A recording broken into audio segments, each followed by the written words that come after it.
সচিবালয়ে সকালে সাংবাদিকদের ব্রিফ করেন অন্তর্বর্তী সরকারের আইন বিষয়ক উপদেষ্টা ডক্টর আসিফ নজরুল। এ সময় তিনি জানান, কোটা আন্দোলনে শিক্ষার্থী হত্যায় জড়িত ও আদেশদাতাদের বিচার হবে আন্তর্জাতিক অপরাধ ট্রাইব্যুনালে। আপনাদেরকে আমরা বলতে চাই, 1973 সনে যে ইন্টারন্যাশনাল ক্রাইম ট্রাইব্যুনাল অ্যাক্ট আছে, যেটা পরে 2009 এবং 13তে সংশোধনী হয়েছে, সেই আইনে আমরা জুলাই গণহত্যা বলতে আমি অগাস্টের প্রথম 5 দিনের গণহত্যার কথা বোঝাচ্ছি।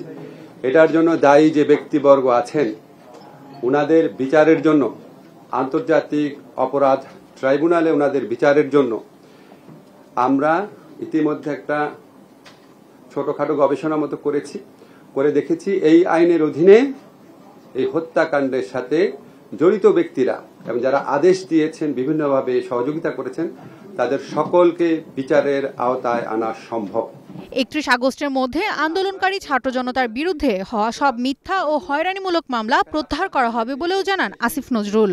এই ছাত্র জনতার আন্দোলনের সময়ে যে মিথ্যা এবং হয়রানিমূলক মামলা হয়েছে সেগুলি প্রত্যাহারের বিষয়ে তো আমরা এটা উদ্যোগ নিতে গিয়ে দেখলাম যে আমরা যে বলেছিলাম 3 দিনের মধ্যে করা সম্ভব, এটা আসলে সম্ভব হয় নাই। এর কারণটা আপনাদের বলি। কারণ এই মামলা প্রত্যাহারের জন্য আমাদের পুলিশের সহযোগিতা প্রয়োজন। কারণ এখানে যে প্রক্রিয়াটা আছে, এখানে পুলিশ একটা অত্যন্ত গুরুত্বপূর্ণ ভূমিকা পালন করে। এটা আইন মন্ত্রণালয় একবারে করতে পারে না। আপনারা জানেন, পুলিশের অনেকে কাজে ফিরে আসার মতো পরিবেশ ছিল না, আস্থা ছিল না। এটা জাস্ট গতকাল থেকে ওনারা প্রায় ফুললি ফাংশনাল হয়েছেন, এই জন্য একটু টাইম লাগছে। তো আমরা আশা করছি এই বৃহস্পতিবারের মধ্যে ঢাকা শহরে যে মিথ্যা এবং হয়রানিমূলক মামলা হয়েছিল সেগুলি প্রত্যাহার সম্পন্ন হবে এবং ইনশাআল্লাহ 31 আগস্টের মধ্যে সারা দেশে 1 জুলাই থেকে 5 আগস্ট পর্যন্ত ছাত্র জনতার এই গণ আন্দোলনে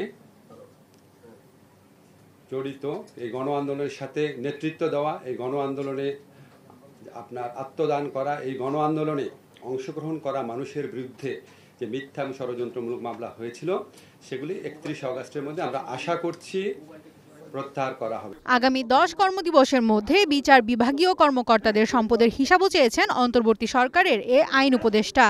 আমরা বাংলাদেশের সুপ্রিম কোর্টের সাথে পরামর্শক্রমে সকল বিচার বিভাগীয় কর্মকর্তা এবং তাদের পরিবারের সদস্যদের দেশে বিদেশে অবস্থিত স্থাবর অস্থাবর সম্পত্তির হিসাব বিবরণী আগামী 10 কর্মদিবসের মধ্যে দাখিল করার নির্দেশ দিয়েছি। সাংবাদিক রোজিনা ইসলাম ও রাজনীতিবিদ মাহমুদুর রহমানের মামলা আগামীকালের মধ্যে প্রত্যাহার করা হবে বলেও জানান তিনি। আমরা Rome স্ট্যাটিউটে রাটিফাইং। Tahmina Tashrif, news time, Dhaka. আপনি আন্তর্জাতিক অপরাধ আদালত